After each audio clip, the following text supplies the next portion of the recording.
Hello friends, welcome back. MK knowledge group में आप सभी का स्वागत है। आज इस वीडियो में हम देखेंगे छत्तीसगढ़ के आधुनिक इतिहास का क्लास 2 का हमारा वीडियो है, जिसमें हम क्लास 1 में हम छत्तीसगढ़ के आधुनिक इतिहास की पूरी रूपरेखा को पढ़ा था कि छत्तीसगढ़ में आधुनिक इतिहास का जो कार्यकाल है कब से कब तक चला था और कौन कौन से शासन करते हैं। तो हमने इस कड़ी में पढ़ा था कि अप्रत्यक्ष मराठा, इसके बाद आता है प्रत्यक्ष मराठा, इसके बाद सूबा शासन, इसके बाद पुनः आपका अधीक्षक आते हैं ब्रिटिश कालीन जो मराठा है। उसके बाद हमने पढ़ा था कि छत्तीसगढ़ में पुनः मराठा शासन की नियुक्ति होता है। उसके बाद फिर आता है हमारा प्रत्यक्ष रूप से छत्तीसगढ़ में ब्रिटिश काल का दौर आता है, जिनमें 1854 से 1947 के मध्य कार्यक्रम होते हैं। आज हम पढ़ेंगे कि छत्तीसगढ़ में कलचुरियों के पतन कैसे हुआ और मराठा शासन की स्थापना कैसे हुई। इन सभी चीज़ों को भी हम डिटेल में जानने की कोशिश करते हैं। तो पहला हमने अध्ययन किया और इसकी रूपरेखाओं को देखा। आज हम इसके टॉपिक्स के बारे में पढ़ेंगे कि मराठाओं का किस प्रकार से कलचुरियों का पतन हुआ और मराठाओं के शासन की स्थापना की गई, उसके बीच में क्या क्या कार्यक्रम हुए थे। तो हम बात करेंगे भोसला आक्रमण के समय जो है वंश। हम एक चीज़ याद रखते हैं, कहीं कहीं पर आपको है शासक आपको देखने को मिलता है, तो है शासक का मतलब यह कलचुरियों से ही संबंधित है, जिससे हम कलचुरियों को ही मानेंगे। और एक चीज़ें आप इसको याद रखिएगा। दूसरा पॉइंट आप याद रख सकते हैं कि हम कभी कभी भोसला शासक बोलेंगे आपको, ठीक है। भोसला शासक कहीं कहीं का आपको देखने को मिलेगा, तो भोसला शासक का मतलब आपका मराठा शासक से ही है। इस प्रकार की चीज़ें आपको कहीं कहीं पर देखने को मिलता है, तो आप जरूर इसे रिलेट करेंगे। तो चलिए हम बात करते हैं कि छत्तीसगढ़ में कलचुरियों का जो स्वरूप था वह वर्तमान समय में थोड़ा सा हम बात करेंगे कि कलचुरी का जो शासन था, कलचुरी के बाद ही हमारे जो है छत्तीसगढ़ में कलचुरियों के बाद ही मराठा शासन, जिसे भोसला शासन के नाम से हम जानते हैं या मराठा शासन के नाम से हम जानते हैं, कहीं कहीं पर भोसला शासक या मराठा शासक भी आपको देखने को मिलता है।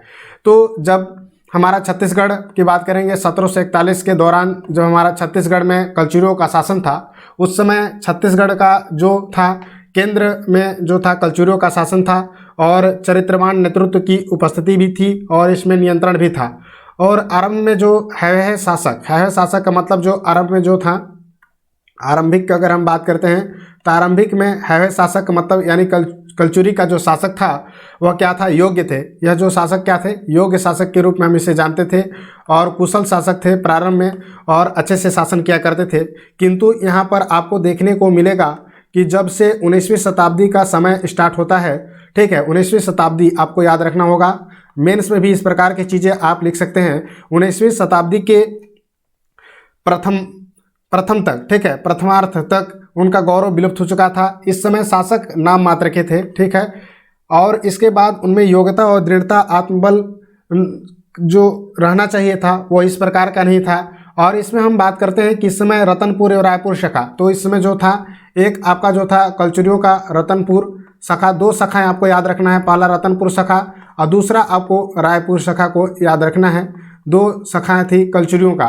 तो इसमें हम कलचुरियों के दोनों शाखाओं के बारे में बात करेंगे कि कौन कौन शासक थे, क्या क्या उनकी कठिनाइयाँ थी और किन कारणों से मराठाओं ने आक्रमण किया और छत्तीसगढ़ से यह जो महत्वपूर्ण जो चल रहा था कार्यक्रम उसको ले लिया है। तो हम बात करते हैं कि जो छत्तीसगढ़ का जो महत्वपूर्ण था कि कलचुरियों के आक्रमण के कारण क्या महत्वपूर्ण थे, उसके कलचुरियों का विफलता के कारण क्या था और जो है मराठा शासन के। पहले देखिए इस प्रकार से आया है, मराठा के जो शासन है, मराठा शासन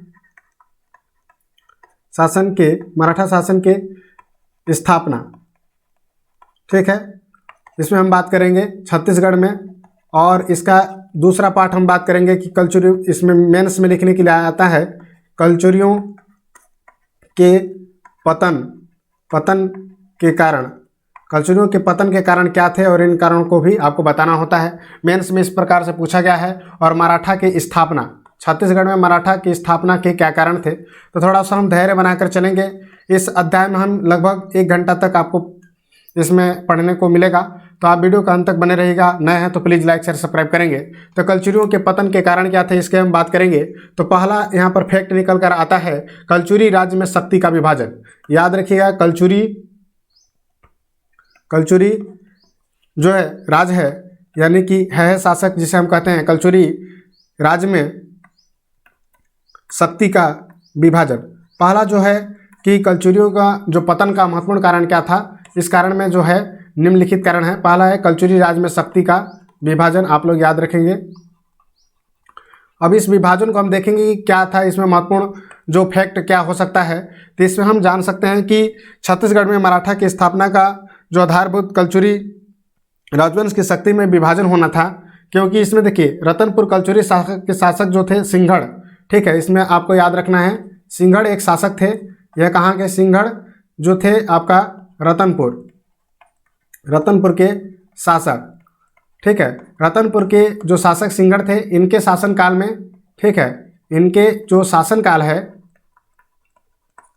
इनके शासनकाल में जो है कलचुरियों का विभाजन होता है। आपने देखा होगा कि कलचुरी का विभाजन कहाँ कहाँ हुआ है। पहला नंबर पर है आपका रतनपुर का विभाजन हुआ। दूसरा यहाँ पर बना आपका रायपुर। तो ये दो जगह कलचुरियों का यहाँ पर विभाजन देखने को मिलता है। और यह कब हुआ था? रतनपुर के जो सिंघड़ जो शासक थे, सिंघड़ जो राजा थे, उनके समय में हुआ था। तो एक महत्वपूर्ण कारण था, इस प्रकार से विभाजित हो गया। और एक शाखा रतनपुर में शासन करती थी और दूसरी शाखा रायपुर में शासन करती थी, और दिनों में एकता नहीं था, इसमें एकता का अभाव था, ठीक है, इन दोनों में एकता का अभाव हम याद रख सकते हैं। और इसमें हम आपको देखने को मिलता है कि परस्पर शक्ति की विभाजन होने से आक्रमणकारी मराठाओं का प्रोत्साहन मिला और बड़े ही सहज रूप से बिना संघर्ष के भौसले शक्ति का हम बात करेंगे, यानी कि मराठा शक्ति। भौसले का मतलब आप लोग हमेशा याद रखेंगे, मराठा शक्ति क्या है, वह प्रोत्साहन मिला और इस छत्तीसगढ़ के भूभाग पर उन्होंने आक्रमण किया। पहला कारण तो यह था कि कलचुरी राज में शक्ति का विभाजन हुआ। आप लोग याद रखेंगे शक्ति का विभाजन कब हुआ? रतनपुर के शासक सिंघड़ के समय में इनके शासन का विभाजन हुआ। पहला रतनपुर और रायपुर पृथक पृथक इन्होंने शासन करना स्टार्ट किया और इसमें एकता का अभाव था। इस कारण से जो भोसले शासक अर्थात मराठा शासक जो थे और इन्हें आक्रमण करने के लिए प्रोत्साहन मिला। तो इस प्रकार के पहला आप कारण लिख सकते हैं। दूसरा कारण आप यह बता सकते हैं कि छत्तीसगढ़ की उपजाऊ भूमि, इस प्रकार से आपको देखने को मिलता है जब आप इतिहास को अच्छे से पढ़ते हैं तो छत्तीसगढ़ के उपजाऊ भूमि का मतलब आप समझ सकते हैं कि छत्तीसगढ़ की जो भूमि है वन संपदा से भरा हुआ है, ठीक है। तो यह भी एक आक्रमणकारी का लक्ष्य रहता था, जो धनी इलाका है उस क्षेत्र को अपनाया जाए और प्रतिवर्ष बड़ी राशि वसूल की जाए। छत्तीसगढ़ के उपजाऊ खेतों के बारे में मराठाओं को ज्ञात था और यहाँ की वन संपदा और उपजाऊ खेत आक्रमणकारियों को आकर्षित करते थे। प्यारेलाल गुप्त ने लिखा है कि छत्तीसगढ़ पर मराठों की शुरुआत से लालच भरी नजर थी और वन पहाड़ों से आच्छादित यह अंचल यद्यपि धनी नहीं समझा जाता था, प्रधान तथा वनोपज से इसे लुभावना बना दिया था। तो दूसरा कारण यह था कि उपजाऊ भूमि के कारण उन्होंने आक्रमण किया। आप मेंस में इस प्रकार से लिख सकते हैं कलचुरियों के पतन का क्या कारण था और मराठा शासन की स्थापना के प्रमुख की स्थापना के कारण क्या थे, उनके द्वारा क्या क्या महत्वपूर्ण चीज़ें थी। तो तीसरा यहाँ पर कारण था कलचुरी की दोषपूर्ण सैनिक प्रबंधन भी था। तो यहाँ पर आपको जो है कलचुरियों के तीसरा कारण ये आप याद रख सकते हैं, कलचुरियों के दोषपूर्ण सैनिक प्रबंधन। आप मेंस में भी इस प्रकार से लिख सकते हैं कि कलचुरियों का दोषपूर्ण सैनिक प्रबंधन क्या था। तो इसमें आप याद रख सकते हैं कि कलचुरी राजवंश के शासकों का सैन्य प्रबंधन दोषपूर्ण था। यहाँ पर सैन्य जो प्रबंधन था वह प्रबंधन क्या था? दोषपूर्ण था।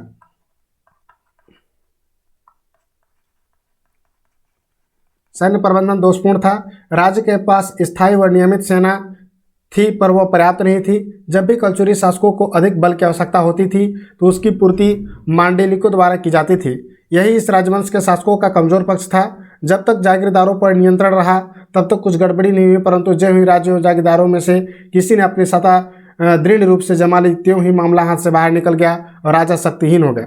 ठीक है, जागीरदारी सेना पर अवलंबित रहने वाला था। कलचुरी राजवंश सेनापति भास्कर पंत के एकाएक हुए आक्रमण का सामना नहीं कर पाए और उसके पास एक नियमित और विशाल सेना थी जिसे रणबांकुरे एवं कुशल सैनिकों की भरमार थी। परिणामतः कलचुरी शासकों ने भयभीत होकर आत्मसमर्पण कर दिया। तो यहाँ पर देखिए कलचुरियों का जो सैनिक प्रबंधन था वो अच्छा नहीं था, उसका नियंत्रण नहीं था, वे जागीरदारों पर छोड़ देते थे। इस प्रकार की चीज़ें आप लिख सकते हैं। चौथा कारण हम इसमें देखने वाले हैं। चौथा कारण जो था कलचुरियों का अयोग्य शासक। यहाँ पर आपको देखने को मिलेगा कि कलचुरियों की अयोग्य शासक,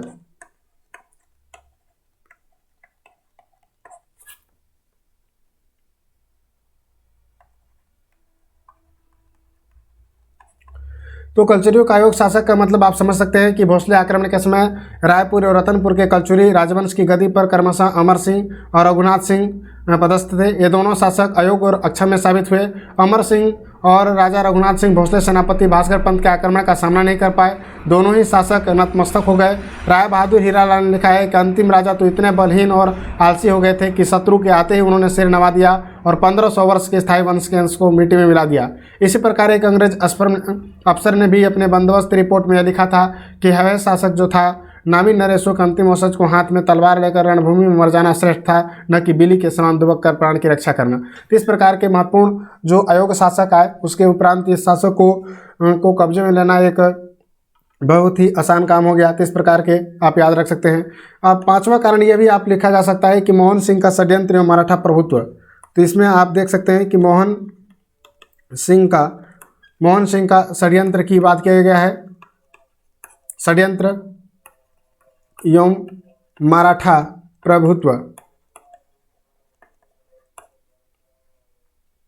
यह भी आपको देखने को मिलता है। आप जैसे ही इतिहास को पढ़ते हैं, विरभ संदर्भ या जो है हिंदी ग्रंथ अकादमी का छत्तीसगढ़ के इतिहास को यदि आपने पढ़ा होगा तो उसमें आपको देखने को मिलता है कि मराठा प्रभुत्व की स्थापना जो था कि कलचुरी राजवंश की अधिष्ठता की समाप्ति में मोहन सिंह की महत्वपूर्ण भूमिका थी और रतनपुर के कलचुरी शासक राज सिंह के निसंतान की स्थिति में रायपुर के शाखा मोहन सिंह को उत्तराधिकारी घोषित किया। और जिस समय राज सिंह की मृत्यु हुई थी उस समय मोहन सिंह शिकार पर गए हुए थे और उस समय क्या था कि मृत्यु सह पर पड़े राज सिंह ने अपने पिता यानी चाचा सरदार सिंह को राजमुकुट पहनाकर उत्तराधिकारी मान लिया और शिकार से लौटने पर मोहन सिंह को सारी स्थिति की जानकारी हुई। वह क्रुद्ध हो गए और उसने बगावत करने के लिए अपने पक्ष में गुट बनाने का प्रयत्न किया और इस कार्य में असफल होने पर वह नागपुर चला गया। मोहन सिंह जी रघुजी प्रथम से जा मिले तथा भोसले शासक का प्रिय पात्र बन गए। कहा जाता है कि मोहन सिंह भोसले कहलाने लगा और 1745 ईस्वी में रघुनाथ सिंह की मृत्यु के बाद मोहन सिंह को शासक नियुक्त किया गया और 1758 ईस्वी में मोहन सिंह की मृत्यु के बाद रघुजी भोसले के पुत्र बिंबाजी भोसले ने रतनपुर में प्रत्यक्ष शासन किया। तो इस प्रकार की इतना चीज़ें आप इसमें लिखा जा सकता है। तो आप लोग थोड़ा सा धैर्य के साथ कहानी को हम एकदम प्रारंभ से स्टार्ट कर रहे हैं, किस प्रकार की चीज़ें हुई और क्या क्या महत्वपूर्ण चीज़ें हुई डिटेल में पढ़ने की कोशिश कर रहे हैं। एक बार हम रिवीजन के लिए आपको बता देते हैं कि क्या क्या चीज़ें हमने पढ़ा है। छत्तीसगढ़ के आधुनिक इतिहास की हमने बात की।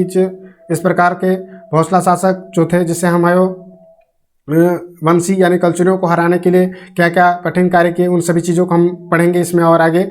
और 19वीं शताब्दी में रतनपुर रायपुर दो का विभाजन हुआ था, इसका भी एक महत्वपूर्ण कारण था।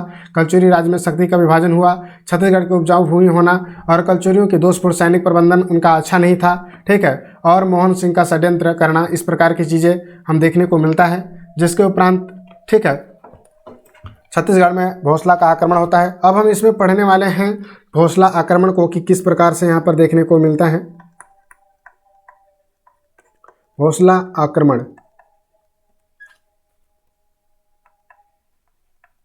भोसला आक्रमण यानी कि मराठा आक्रमण आप लोग याद रखेंगे।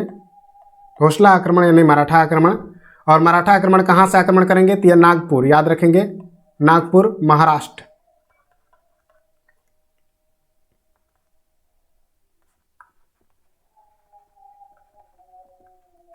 ठीक है, तो ये एक महत्वपूर्ण पक्ष आपको आएगा। हमने जान लिया कि भोसला आक्रमण करना या मराठाओं का छत्तीसगढ़ में आक्रमण करना के उद्देश्य क्या था, किन कारणों से उन्होंने किया। और अब बात करते हैं कि आक्रमण में क्या क्या उनकी कठिनाई और क्या क्या चीज़ थी, कब हुआ। तो सन बात करेंगे यहाँ पर 1741 की बात है। छत्तीसगढ़ के राजनीतिक इतिहास में महत्वपूर्ण परिवर्तन का काल माना जाता है। ठीक है, छत्तीसगढ़ आप लोग याद रखेंगे, छत्तीसगढ़ में परिवर्तन का काल है।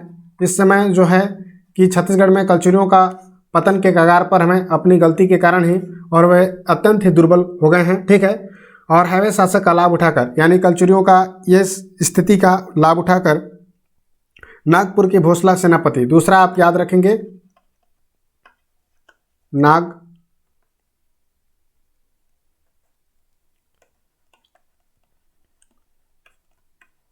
नागपुर के भोसला सेनापति, नागपुर के भोसला सेनापति भास्कर पंत। ठीक है, यह कहानी को हम थोड़ा सा भी डिटेल में व्याख्या करने की कोशिश करते हैं। भास्कर पंत ने अपने ओडिशा अभियान के दौरान, इसमें आपको याद रखना है ओडिशा,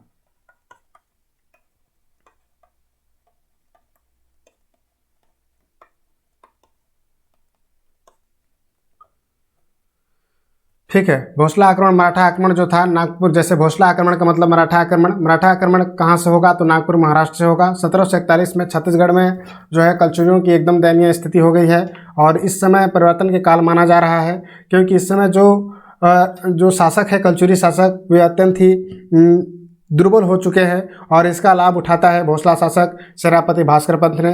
वे अपने उड़ीसा अभियान के लिए निकले हुए थे और रतनपुर राज्य जो पर उन्होंने देखा किस प्रकार की चीज़ें हैं, तो हम क्यों न रतनपुर भी आक्रमण कर दें। इस प्रकार की योजना बनाकर रतनपुर राज्य पर आक्रमण करता है। आप इस प्रकार से याद रख सकते हैं, रतनपुर राज्य पर आक्रमण होता है किसके द्वारा, भास्कर पंत, ठीक है, भास्कर पंत के द्वारा, ठीक है। भोसला शासक सेनापति है, ठीक है, भास्कर पंत उड़ीसा अभियान पर निकला हुआ था उस समय और देखता है कि छत्तीसगढ़ के रतनपुर में अत्यंत ही दयनीय स्थिति से गुजर रहा है, तो इसका जो है लाभ उठाकर, ठीक है, यह कह सकते हैं कि इसकी फायदा उठाकर नागपुर के भोसला सेनापति भास्कर पंत ने अपने उड़ीसा अभियान के मार्ग पर रतनपुर राज्य पर जो है आक्रमण करता है और यहाँ पर 30,000 सैनिक, आप लोग याद रखेंगे, 30,000 सैनिकों का आक्रमण करता है। 30,000 सैनिकों के साथ क्या होता है, आक्रमण कर दिया और रतनपुर के शासक 60 वर्षीय रघुनाथ सिंह इस समय अपने एकमात्र पुत्र की मृत्यु के शोक से पीड़ित थे और भोसला सेना का आक्रमण करना आर्थिक व सैनिक दृष्टि से क्या था, संभव नहीं था। तो रतनपुर के उस समय शासक कौन थे, तो आपको याद रखना है रघुनाथ सिंह थे, ठीक है, 60 वर्षीय, इनकी आयु भी कभी कभी आप इस प्रकार से याद रख सकते हैं, 60 वर्षीय रघुनाथ सिंह, ठीक है, 60 वर्षीय रघुनाथ सिंह थे जो अपने पुत्र के वियोग में क्या थे, दुर्बल हो चुके थे और उस प्रकार से वे शोक से पीड़ित थे और वह भोसला सेना का सामना करना आर्थिक और सैनिक दृष्टि से भी संभव नहीं था, जो अपने पुत्र की मृत्यु से पीड़ित थे। तो ये भी चीज़ें आप लिख सकते हैं कि किस प्रकार से हुआ, तो ये कहानी के रूप में आपको याद रखने की कोशिश करना है कि किस प्रकार से चीज़ें को हुआ। अतः भास्कर पंत ने रघुनाथ सिंह के साथ व्यक्तिगत नरमी बरती, किंतु राजधानी रतनपुर के निवासियों पर 1 लाख का जुर्माना लगाया गया। तो इस प्रकार से आप याद रख सकते हैं, वह जीत जाता है, ठीक है, जीत जाता है। भास्कर पंत कौन है, जीत जाते हैं, ठीक है, रतनपुर को जीतकर वहाँ के नागरिकों पर जो है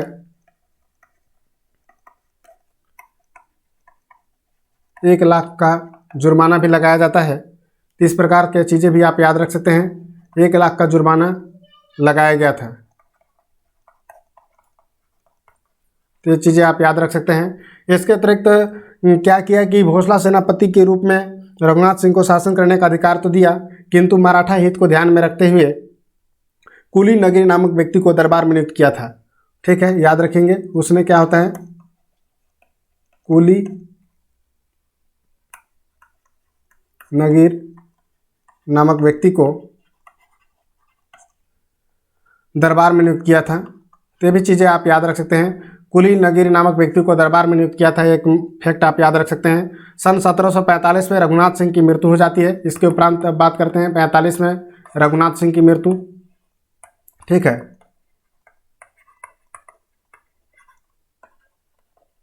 मृत्यु हो जाता है। उसके उपरांत यहाँ पर जो है रघुजी प्रथम के पुत्र बिंबाजी भोसला रतनपुर राज्य का प्रथम मराठा शासक बन जाते हैं, ऐसा उनका मानना था। फिर नेक्स्ट हम बात करते हैं रायपुर शाखा की स्थिति क्या थी। तो भास्कर पंत के आक्रमण के समय यहाँ अमर सिंह शासन कर रहा था, याद रखेंगे, अमर सिंह शासन कर रहा था। अब देखते हैं रायपुर शाखा।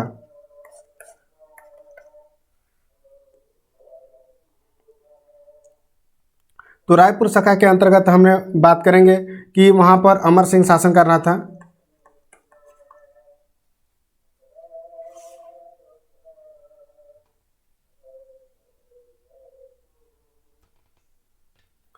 तो फ्रेंड हम बात कर रहे थे रायपुर शाखा के अंतर्गत जो थे, तो भास्कर पंत ने आक्रमण के समय यहाँ पर अमर सिंह, ठीक है,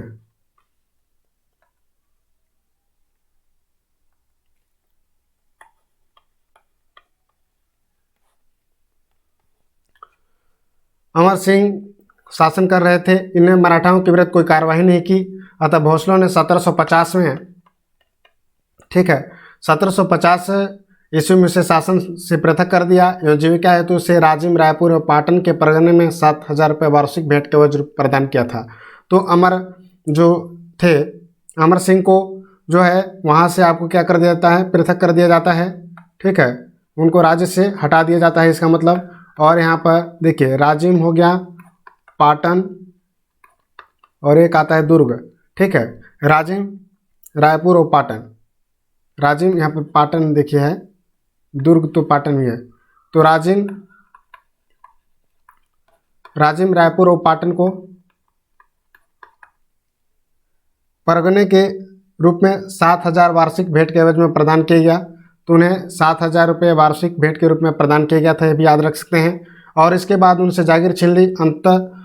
ठीक है, 1753 में अब जो महत्वपूर्ण काल आता है 1753 का, 1753 में अमर सिंह की मृत्यु के उपरांत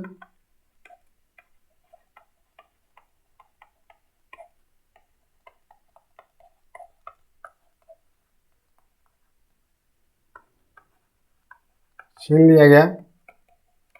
ठीक है, तो उसके उपरांत छीन लिया गया और उनके पुत्र शिवराज सिंह राज्य को उत्तराधिकारी बनाया गया, किंतु भोसला ने उत्तराधिकार से प्राप्त उनकी जागीर छीन ली। और 1757 में, ठीक है, 1757 तक चलता रहा इनका। ठीक है, उनके पुत्र के रूप में 1757 तक इनके पुत्र का नाम भी आप याद रख सकते हैं, शिवराज सिंह। ठीक है,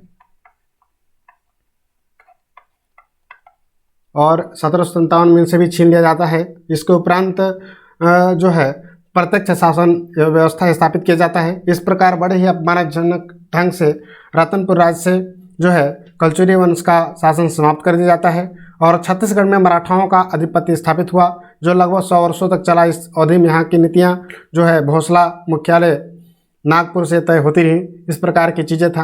अब हम जो महत्वपूर्ण प्रवेश करने वाले हैं, इतने चीज़ों को हमने पढ़ लिया है। अब जो यहाँ से हमारा जो कालखंड चलने वाला है वह आपका होगा छत्तीसगढ़ का प्रथम मराठा शासक बिम्बाजी का। आप लोग हेडिंग डाल सकते हैं, छत्तीसगढ़ के प्रथम मराठा शासक बिम्बाजी भोसले।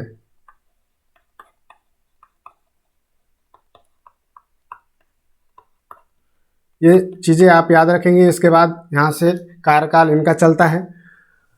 हम एक बार इसे रिवीजन भी करेंगे, आप चिंता न करें और बने रहिएगा। तो नागपुर के शासक द्वारा रतनपुर में पृथक शासन व्यवस्था हेतु जो थे भोसला शासक बिम्बाजी भोसला को नियुक्त किया गया था। यद्यपि वह नागपुर के राजा के सहायक रूप में यहाँ पर नियुक्त किया गया था, तथापि उन्होंने परिस्थितियों का लाभ उठाकर स्वतंत्रता पूर्वक शासन आरंभ कर दिया और बिम्बाजी लोकप्रिय शासक सिद्ध हुए। उसने अपने शासन व्यवस्था में सुधार प्रयास किए। तो इस प्रकार से छत्तीसगढ़ में इनका कार्यकाल जो है 1758, याद रखेंगे, 1758 से लेकर 1787 इनका कार्यकाल है बिम्बाजी भोसले का। तो इनके पक्ष में क्या क्या महत्वपूर्ण चीज़ें थी हम इनके बात करेंगे। पहला तो आपको कार्यकाल याद रखना है, बिम्बाजी भोसले याद रखेंगे। बिम्बाजी भोसले यानी कि मराठा शासक हैं। ठीक है, ये रघु जी प्रथम के पुत्र हैं, याद रखेंगे, रघु जी प्रथम के पुत्र। इस प्रकार से याद रख सकते हैं। इनका जो महत्वपूर्ण कार्यकाल जो था आपको याद रखना होगा, कई बार मेंस में से पूछा गया है। 58 से 1787 में इस प्रकार से लिखना होगा। दूसरा पॉइंट आप याद रख सकते हैं कि इन्होंने परिस्थितियों के लाभ उठाकर स्वतंत्रता पूर्वक शासन आरंभ किया। तो ये भी चीज़ें आप याद रख सकते हैं कि स्वतंत्रता पूर्वक आरंभ किया था इन्होंने शासन।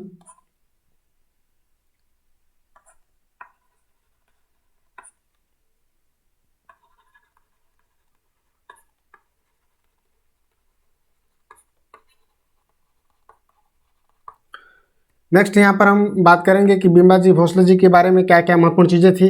बिम्बाजी लोकप्रिय शासक सिद्ध हुए। उसने शासन व्यवस्था में सुधार प्रयास किए। न्याय संबंधी सुविधाओं हेतु उन्होंने रतनपुर में नियमित न्यायालय की स्थापना की। तो ये भी चीज़ें आप याद रख सकते हैं कि रतनपुर में नियमित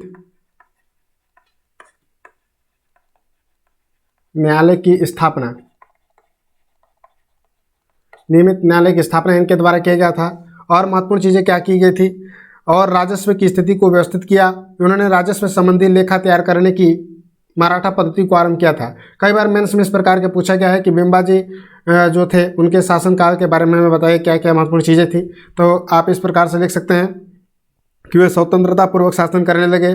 बिम्बाजी लोकप्रिय शासक सिद्ध हुए, इसलिए उन्होंने शासन व्यवस्था में ठीक है सुधार के प्रयास किए। न्याय संबंधी सुविधाएं हेतु अनेक जो है द्वारा रतनपुर के नियमित न्यायालय की स्थापना की एवं राजस्व की स्थिति को व्यवस्थित किया। उन्होंने राजस्व संबंधी लेखा तैयार करने की मराठा पद्धति को आरंभ किया और वे परगना पद्धति के सूत्रधार थे। उन्होंने कुछ नए कर भी लगाए। अपने काल में उन्होंने राजनांदगांव एवं खोजी नामक दो नई जमींदारियों का निर्माण भी कराया था। तो इस प्रकार की चीज़ें आप याद रख सकते हैं। परगना पद्धति, ये भी एक महत्वपूर्ण चीज़ है। परगना पद्धति के सूत्रधार, परगना पद्धति के सूत्रधार भी हुए रहे हैं। इसके उपरांत इन्होंने जो है राजनांद और खोजी नामक दो नई जमींदारियों का निर्माण कराया था, ये याद रखेंगे। राजनांदगांव एवं खूंजी दो जमींदारियों का निर्माण कराया था। ये पॉइंट आप याद रख सकते हैं। इसके बाद हम याद रख सकते हैं कि रतनपुर के एक पहाड़ी टीले पर भव्य राम मंदिर बनाया था। ठीक है, रतनपुर में जो है राम मंदिर का निर्माण कराया गया है इनके द्वारा।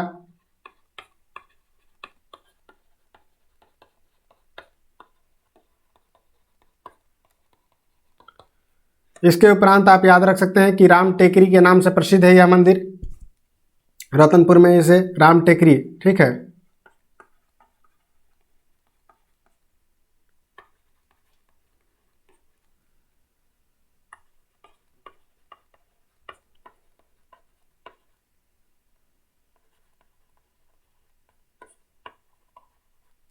राम टेकरी के नाम से प्रसिद्ध है।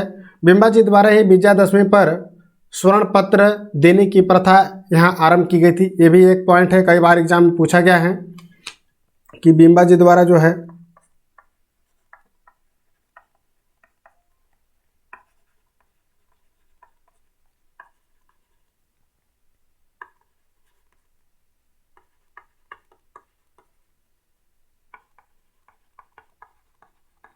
स्वर्ण पत्र जारी किया गया। और भी महत्वपूर्ण कार्य इनके द्वारा किए गए थे। प्रशासनिक कार्य के रूप में अत्यंत महत्वपूर्ण रहा है इनका कार्यकाल। कलचुरियों के समय रतनपुर और रायपुर को पृथककरण जो था उसको एकीकरण में किया। ठीक है, इकाई के रूप में कार्य करती थी, किंतु बिम्बाजी ने प्रशासनिक दृष्टि से एक कर दिया। ठीक है, तो कई बार इसमें पूछा गया है कि रतनपुर और रायपुर को एकीकरण किया।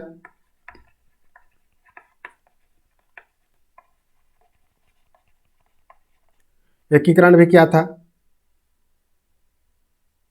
इसके बाद हम याद रख सकते हैं कि इनके द्वारा मराठी, मोडी और उर्दू भाषा का प्रयोग किया गया। वे राजस्व का कोई भी हिस्सा नागपुर नहीं भेजते थे। इनका एक पृथक स्वतंत्र सेना थी एवं वे राजा की भांति स्वतंत्र दरबार का आयोजन करते थे। जमींदारों से होने वाले संधि पत्र पर स्वयं हस्ताक्षर करते थे, जिसकी पुष्टि नागपुर दरबार से करना आवश्यक नहीं था। तो इस प्रकार के महत्वपूर्ण चीज़ें थी। और दूधाधारी मंदिर का निर्माण भी इनके द्वारा कराया गया है।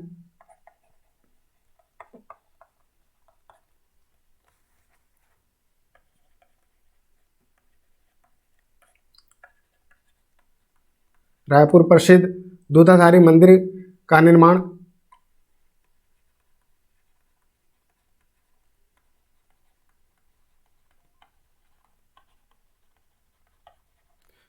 भी इनके द्वारा किया गया। ये भी चीज़ें आप याद रख सकते हैं और इनके बारे में लिख सकते हैं। ठीक है, इन्होंने धार्मिक कट्टरता का परिचय नहीं दिया। इसके साथ ही मराठा मुसलमान छत्तीसगढ़ में आए और इस प्रकार की चीज़ें इनके शासनकाल में चलता रहा। और इस अवसर पर इनकी पत्नी, ठीक है, और इनका 1787 में इनका निधन हो जाता है। आप लोग याद रखेंगे 1787 में बिम्बाजी का निधन हो जाता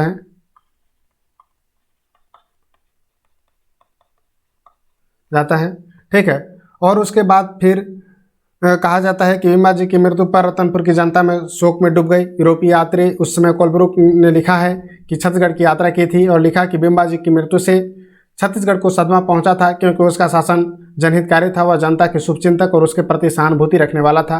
और इसके बाद दूसरे जो हमने बताया था, ठीक है, चिमड़ा जी आए, बहुत ही कम समय तक उनका शासनकाल था, तो उनके बारे में ज़्यादा कुछ इतिहास में मिलता नहीं है। आपको क्रमबद्ध रूप से हमने याद करने का जो ट्रिक्स बताया है हमारा पहला वीडियो में, आप उस ट्रिक्स के माध्यम से याद रखेंगे तो परीक्षा हॉल में आप आसानी से इसे याद रख सकते हैं। तो 1787 से 1788 तक 1 साल इनका कार्यकाल था, जो महत्वपूर्ण रूप से जानकारी नहीं प्राप्त होता है। तीसरा काल जो आता है व्यंकोजी भोसले का आता है, तो इनके बारे में हमें ज़्यादा पढ़ना है। इनके बारे में हमने क्या क्या महत्वपूर्ण परिवर्तन हुए। व्यंकोजी भोसले, इनका कार्यकाल लंबा कार्यकाल चलता है। 1788 से इनका कार्यकाल जो है 1811 तक चलता है। काफ़ी एक महत्वपूर्ण कार्यकाल है इनके द्वारा, और इनके द्वारा काफ़ी महत्वपूर्ण कार्य भी किए गए थे। उन सभी कार्यों को हम नेक्स्ट वीडियो में पढ़ने की कोशिश करेंगे। आज हम यहाँ तक ही पढ़ते हैं, और प्लीज़ लाइक शेयर सब्सक्राइब करिएगा, और हमारे टेलीग्राम ग्रुप MK नॉलेज से आप जुड़ सकते हैं। फिर मिलते हैं किसी नेक्स्ट वीडियो में। Thank you very much. जय हिंद, जय भारत।